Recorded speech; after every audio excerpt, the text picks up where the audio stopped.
Welcome to Note Lab Mode. This is where we dig into research and pull out the really important stuff. Yeah, kind of like a shortcut to getting smart on a topic, hopefully with a few surprises, maybe some humor. And we tailor each exploration just for you. So today, we're doing a deep dive into something just fundamental. Relationships. Right. Building those strong connections, functional ones, you know, at home, at work. And we're drawing on research here that blends social science with decades of, actual experience. Our mission, I guess, is to unpack what makes these connections tick. How to handle the bumps, because there are always bumps, right? Absolutely. And maybe even figure out how to reach what the research calls exceptional. Sounds ambitious, I know. It does sound like a tall order, but there seem to be some really practical ideas here. Definitely. But before we dive deeper, just a quick word from our sponsor. That's right. Today's exploration is brought to you by Cloutfit.ai. So what Cloutfit.ai does is connect influencer outfits directly to your product inventory. Yeah, which basically means when someone sees an influencer post featuring something you sell, they can shop it right there. Instantly shoppable content. It's a total game changer for driving sales, boosting that average order value. If you're in e-commerce, seriously, check them out. Visit Cloutfit.ai to learn more. That's CLOTFIT.ai. Cloutfit.ai. Okay, so relationships. Let's start at the beginning. The research really emphasizes that meaningful connections, they aren't just like optional extras. No, they're critical for life, for work. But here's the catch they mention right away. It's hard work. They have this great line, soft skills require a lot of hard work. It's so true, isn't it? Yeah. We think soft, we think easy or natural, but building real connection. It's not just about, strategy. No, it's people dealing with people. That human element is everything. So true. And the research points to this core idea. You need to fine-tune to personal antenna, like sensors. Okay, two antennae. Yeah. One looking outward, really trying to understand the other person, and one looking inward, understanding yourself. Lose the outward one, you can't connect. Lose the inward one, you kind of lose yourself. You need both. Absolutely need both. That inward antenna, that sounds like self-awareness, right? Just noticing your own feelings as they happen. Exactly, acknowledging them. And once you get better at that, the next step for building connection is, well, self-disclosure. Being willing to share things about yourself. Yeah. Letting yourself be known. But that feels risky, vulnerable. The research talks about that fear, doesn't it? Worrying about judgment, being misunderstood. We're getting locked into an opinion, as they put it. Yeah. And we all carry baggage, right? Bad dating experiences, maybe critical parents. And at work, power dynamics are huge. Totally. A boss might have no idea how intimidating it feels for someone to speak up. And interestingly, the research suggests people with more status might need to share more to kind of bridge that gap. So the big question is, how much do you share? Where's the line? Right. And the research offers a really practical tool for this. They call it the 15% rule. Okay, 15%, that's just specific. Tell me more. So imagine 3 zones. Your comfort zone, easy, safe, predictable. Way out there is the danger zone stuff you'd never say or do. The risk is way too high. Got it. In between is the zone of learning. This is where you're not totally sure how the other person will react.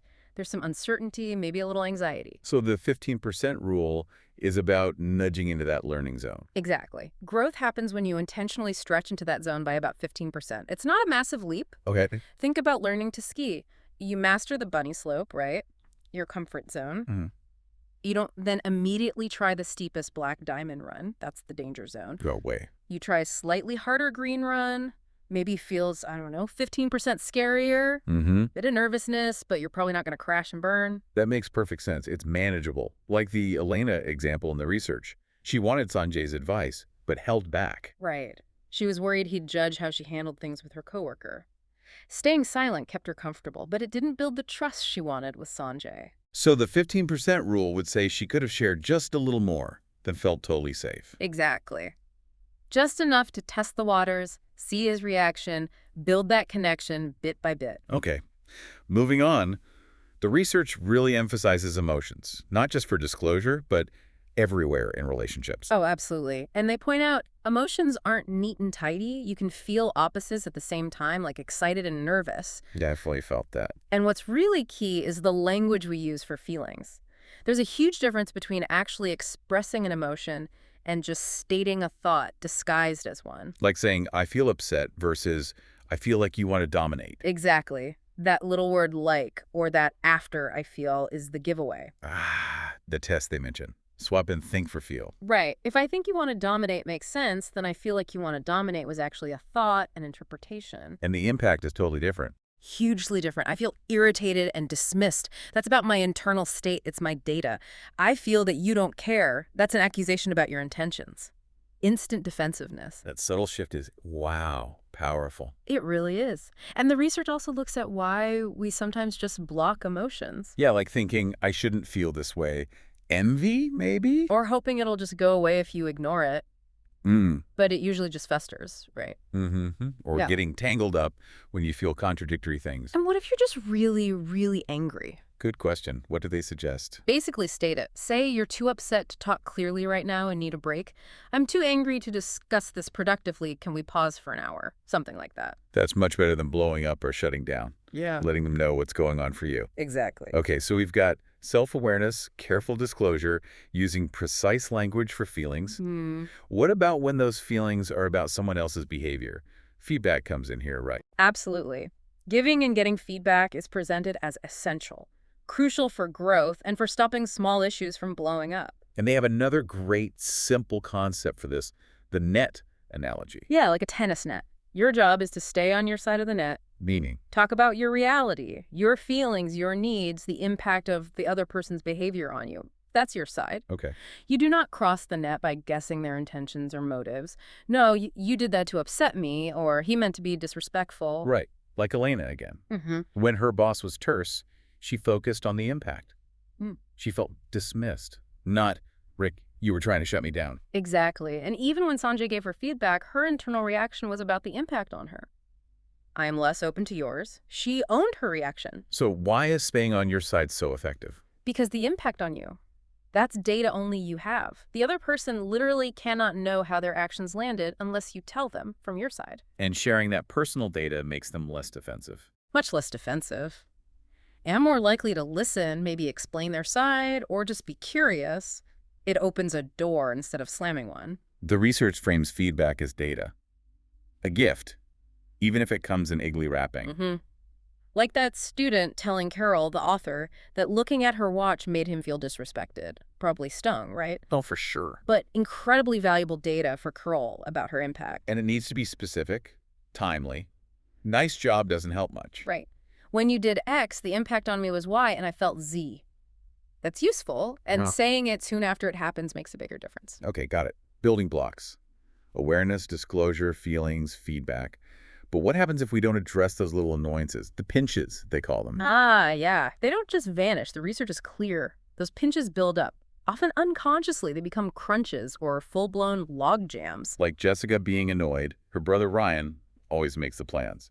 A small thing, but if it keeps happening. It festers. Or you end up fighting about who left the milk out when really it's about 12 other things you never talked about. Been there. And the research warns against just avoiding it. Or using sarcasm, right? Yeah. Unless the context is perfect. Yeah, indirectness usually backfires. Ambiguity, lost messages, trust gets damaged. So bigger log jams. The Mia and Anaya case study sounds intense. It was. Their relationship got really stuck. Anaya was struggling, Mia was succeeding, and it turned into blame, resentment, walking on eggshells. What causes these log jams typically? Letting pinches pile up, not stating feelings clearly, the blame game definitely, and crucially, just stopping trying to understand the other person's world. How did Mia and Anaya start to break free? Was it one big talk? No, not at all. It was messy. But they started by just acknowledging how bad it was, saying it out loud. Right. Then came vulnerability. Anaya admitting envy, Mia feeling misunderstood, taking some responsibility. I'm sorry I said X. That takes courage. It does. And persistence. That's key. They kept at it, turning toward each other even when it felt awful. So it doesn't have to be perfect, just keep trying. That seems to be the message. Which brings us to another tough spot. Really contentious issues, different needs, big life changes. Like Maddie and Adam. Right, the couple whose partnership got unbalanced after kids. Maddie's unhappy, Adam's focused on his career. She wants daycare, he resists. Yeah, and his resistance wasn't just about daycare logistics. It was tangled up with deep financial fears triggered by his friend Reed's bankruptcy. So it wasn't just about the surface issue. Rarely is. The research talks about rebalancing here. 2 steps: clarifying once, listening to your feelings as signposts for what you need, and reassessing past agreements that just don't fit anymore. Reassessing old deals. Yeah. That sounds like a recipe for conflict. It often triggers resistance, absolutely, and it's almost never solved in one go. It feels bad before it feels better, usually. So what was the breakthrough for Maddie and Adam? Maddie shifted. Instead of just pushing for daycare, she got curious. She asked Adam genuinely, "What is it about this whole money and childcare thing that's so difficult for you?" Opening the door to his underlying fear. Exactly. Understanding the why behind his resistance, not just battling the resistance itself. The research mentions a third party briefly, like Adam talking to his friend Drew. Yeah, as a thought partner. Someone to help you get clear on your own stuff. But not usually the person to solve the relationship issue, because they lack context, they might be biased. Makes sense. Another big one? Saying no. Setting boundaries, even with people we love, requires toughness, they say. Right, like Elena again, when Sanjay wanted her help in a way that pulled her into his marital issues with Priya, that crossed a boundary for Elena. And setting that boundary takes, Yeah. well, guts, fortitude. You worry about upsetting them. Totally. Like the grandparent always asked to babysit, feeling guilty saying no. Or Brianna needing to tell her brother his drinking around her made her uncomfortable. But the research makes a crucial point. Not setting the boundary can be just as damaging, right? Or more so. Resentment builds, you avoid them, trust erodes. Brianna setting that boundary with her brother. It was hard, but ultimately strengthened their relationship because the unspoken issue was finally addressed. Okay, so we've covered a lot. Awareness, disclosure, feelings, feedback, conflict, boundaries. Where does all this lead? The idea of exceptional relationships. Yeah, it's not like a final destination, more like moving along a spectrum. Towards what? What defines exceptional?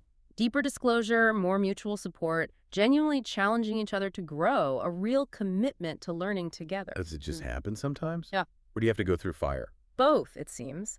Some relationships develop norms of truth-telling early on. Others get there by navigating really tough conflicts or those entangled issues. Entangled issues, like when one person's problem triggers the other's old wounds. Mia wanting to discuss an affair and it hitting Anaya's trauma. Exactly. And in those cases, the research says it's okay, even in a close relationship, to say, this specific topic is too painful for me right now. Setting a boundary around a topic, not the whole person. Precisely.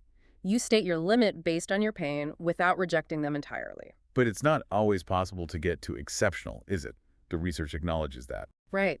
Carole's relationship with her mother stayed stuck because her mother wouldn't engage. Phil had clear limits on what he'd share with Rachel. You can only control your side. You can't force connection. Nope. You can create the conditions, but you can't force the other person. What about at work?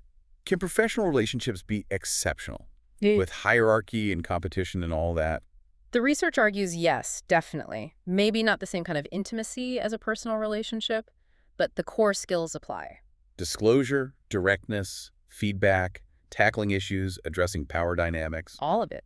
They suggest most work relationships can reach the meadow, a good place of trust, respect, productive collaboration. The authors share their own story too, right? A major conflict between them. Yeah, Carole and David. Over the designation for her program, it sounds bureaucratic, but it tapped into deep stuff for both of them. Her credibility, legacy, gender issues. His view on budgets, how she should gain influence. It got really intense, nearly broke their high-trust relationship. Wow. How did they recover? They used that kintsugi analogy. Yes, the Japanese art of repairing broken pottery with gold, making the breaks beautiful. Their recovery process, though painful, Too. increased confidence they could handle future conflict, challenged their assumption that they totally knew each other after all those years, and Carole felt it equalized their power dynamic, which was vital for them to keep working together. Highlighting the breaks made it stronger. In a way, yes. And it all seems to circle back to this shift the research emphasizes, moving from fear to curiosity. Fear limits us, keeps us stuck. Right. Curiosity opens us up to learning, to understanding, to experiencing relationships, well, in full color, as they say. So if we were to sum up the big takeaways from this research, it's about being more fully yourself, right? Yeah. Using that 15% rule, maybe. Yeah, acknowledging emotions and creating space for others to share by listening, being genuinely curious. Using feedback while staying on your side, seeing it as a gift. Handling conflict productively. Persistence, vulnerability, digging for those underlying needs. Setting boundaries, even when it's hard. Recognizing not setting them can be worse. And understanding that setbacks aren't failures, they're learning opportunities. Like kintsugi. Maybe the biggest skill is just learning how to learn in relationships. I think so. Recognizing your patterns, aiming for competence over comfort, honoring the small steps. There's that quote they share at the end about knowing when you're cured. Oh, yeah, that's powerful. When you catch yourself before I do. Wow, that really lands. It's a continuous journey. Always. Lifelong practice. So as you're thinking about all this, maybe consider one relationship in your life. Personal, professional, doesn't matter. Where do you feel a pinch? Or maybe you're stuck. What's one small step, just one thing, maybe 15% outside your comfort zone, you could try this week? Could you share a feeling? Ask a genuinely curious question.